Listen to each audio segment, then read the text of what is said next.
You know the value of that scroll. I will find it, with or without your help. Thanks, I'm Tintin, by the way. He's Belgium's greatest contribution to world culture.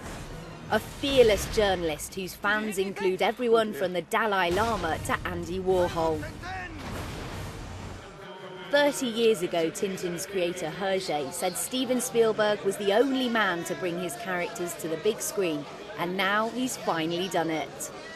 A lot of my movies have taken a long time for me to get around to making them, but I've never done a project that's taken 28 years between the time I first optioned the story to the time the movie finally came to the screen.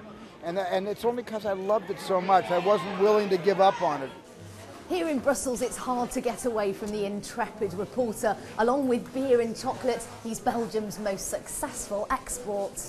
He's travelled all over the world from the Sahara to space, and despite never actually filing a story, Tintin's adventures have reflected some of the major political and cultural events of the 20th century.